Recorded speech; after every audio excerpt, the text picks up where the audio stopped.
Alors, dans ce paragraphe, je vais vous parler de quotient réactionnel. C'est quelque chose qui est rentré au programme avec la réforme, mais je ne sais pas exactement comment vous en parler dans le secondaire, pour être honnête.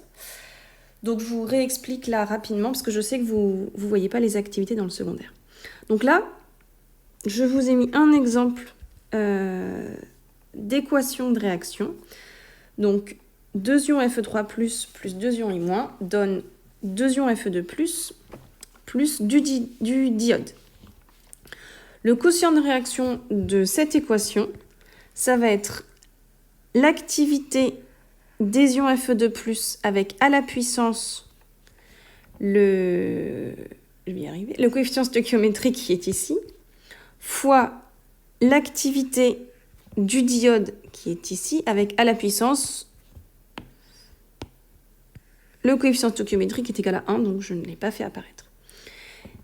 Et au dénominateur, vous allez avoir l'activité des ions Fe3+, qui sont donc ici, avec à la puissance le coefficient stoichiométrique, qui est là. Et l'activité des ions I- avec à la puissance le coefficient stoichiométrique, qui est là.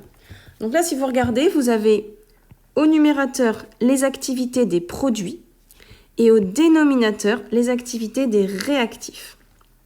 Et donc en fait, c'est là, encore une fois, que va entrer en jeu les coefficients stoichiométriques algébriques, parce que ça va nous permettre d'unifier l'expression du quotient de réaction.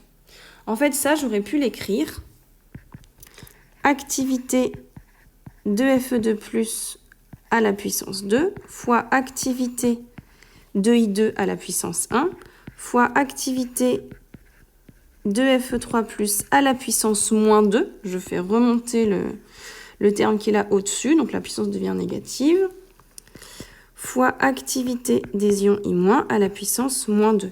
Et en fait, là, vous voyez apparaître les coefficients stoichiométriques, donc là je vais mettre le petit 1, les coefficients stoichiométriques algébriques.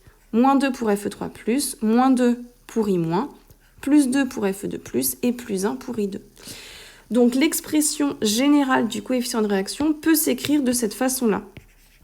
C'est le produit des activités de chacune des espèces avec à la puissance son coefficient stoichiométrique algébrique. Voilà à quoi sert notamment le coefficient stoichiométrique algébrique. Alors, je vais effacer ce que j'ai mis là parce qu'en fait, j'avais prévu d'écrire autre chose ici. Donc maintenant que vous savez exprimer chacune des activités, on va exprimer ce quotient de réaction avec les concentrations. Donc là, on n'a que des espèces en solution aqueuse. Donc on va exprimer le quotient de réaction en fonction des concentrations de chacune des espèces. Alors, activité de Fe2+ au carré, c'est concentration des ions Fe2+ à la puissance 2 divisé par concentration standard à la puissance 2 fois concentration de I2 à la puissance 1 divisé par concentration standard, le tout divisé par concentration des ions Fe3+ à la puissance 2 divisé par concentration standard à la puissance 2 fois concentration des ions I- à la puissance 2 divisé par concentration standard à la puissance 2. Donc là, si vous regardez, vous avez concentration standard à la puissance 2 fois concentration standard à la puissance 1, et ici concentration standard à la puissance 2 fois concentration standard à la puissance 2. Donc on va pouvoir simplifier tout ça. Ça va vous faire concentration de Fe2+ à la puissance 2 fois concentration de I2, le tout divisé par, je ne vais pas avoir assez de place, concentration des ions Fe3+ à la puissance 2 fois concentration des ions I- à la puissance 2. Et alors, attendez, je vais déplacer tout ça parce qu'il me manque quelque chose. Hop, je vous le mets là. Fois concentration standard. Donc, j'ai simplifié toutes les concentrations. Il en reste un de concentration standard qui est au-dessus. Et je voudrais vous faire remarquer que le quotient de réaction, c'est donc une grandeur qui s'exprime uniquement avec les activités. Les activités, c'est des espèces qui sont sans dimension. Donc, le quotient de réaction est une espèce sans dimension. Donc là, je vérifie. J'ai au numérateur une concentration à la puissance 4, 2 plus 1 plus 1, Et au dénominateur, j'ai aussi une concentration à la puissance 4, 2 plus 2. Donc tout va bien, mon quotient de réaction est adimensionné.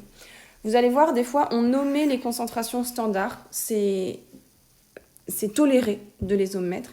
Ce qui fait que vos quotients de réaction deviennent dimensionnés. C'est pas très grave, on ne vous en veut pas. Par contre, il faut que vous, dans votre tête, vous vous souveniez bien que un quotient de réaction, et c'est pareil pour une constante d'équilibre d'ailleurs, sont des grandeurs qui sont adimensionnées. Par contre, quand il y a des pressions standards, laissez-les, ne les enlevez pas. Mais les concentrations standards, c'est toléré de les enlever.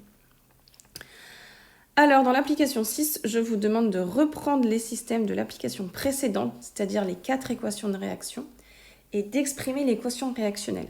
Alors là, c'est bien si vous avez les équations devant les yeux, donc c'est ce que je vais faire, je vais les reprendre moi à côté sur mon poly, pour bien comprendre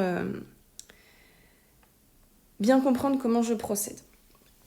Alors, pour la première équation de réaction, qui est ici,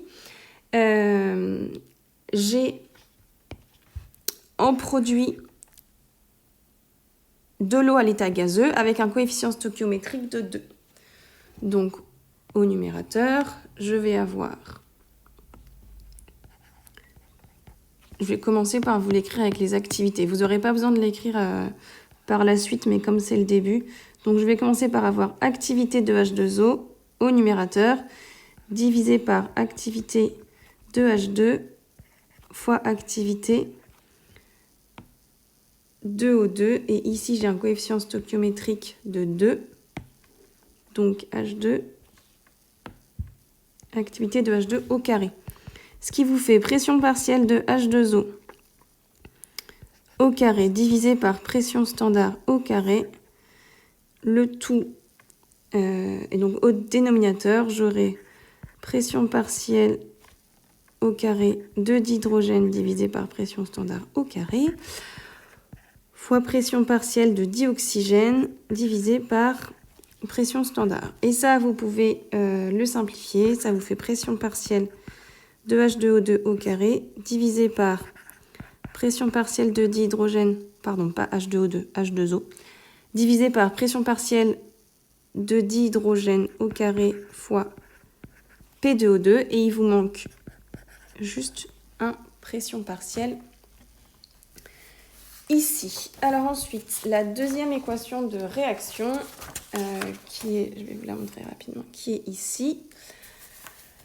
On n'a que des espèces à l'état aqueux et le solvant, ici qui est l'eau. Donc les activités, on les a déjà exprimées.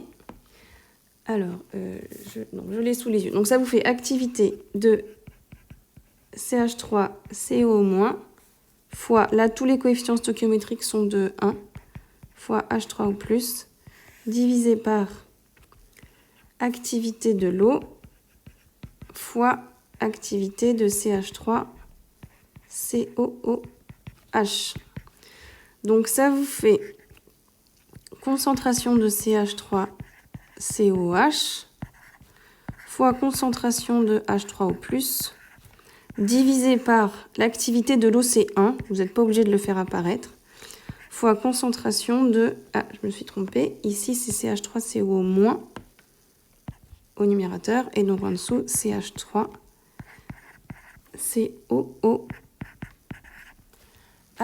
au dénominateur. Et donc j'aurais dû diviser par C0 ici, diviser par C0 ici et diviser par C0 ici. Donc il en reste un qui doit apparaître ici. Si c'est pas clair, refaites le calcul en détail, mais je pense que ça va vite venir. Ensuite, la troisième, c'était ammoniac gazeux donne ammoniac aqueux. Donc, le produit de la réaction, c'est ammoniac aqueux. Donc, c'est celui qui va apparaître, je l'ai déjà fait, celui qui va apparaître au numérateur, activité de ammoniac aqueux divisé par activité de ammoniac gazeux. Donc là, ça vous fait concentration de ammoniac divisé par concentration standard fois, au dénominateur, vous avez pression partielle de l'ammoniac divisé par pression standard. Donc pression standard, il remonte au numérateur. Et ici, vous avez pression partielle de l'ammoniac. Et la dernière, j'ai 2 produits sous forme aqueuse, les ions argent, les ions chlorure, et un réactif sous forme solide, AgCl. Donc ça va être activité de Ag+, fois activité de Cl- divisé par activité de AgCl. Comme ces deux-là sont sous forme aqueuse, ça va être avec les concentrations, et comme ça c'est un solide, son activité sera égale à 1. Ce qui vous fait concentration de Ag+, divisé par C0, fois concentration de Cl- divisé par C0, le tout divisé par 1 pour l'activité de AgCl. Donc vous avez Ag+, concentration de Ag+, concentration de AgCl divisé par C0 au carré. Voilà, donc là j'encadre pas tous les résultats parce que c'est les applications de cours, mais en DS, une fois que vous avez exprimé votre quotient de réaction, en général, encadrez-le. Et ben voilà, c'est terminé, le reste on le verra ensemble en cours.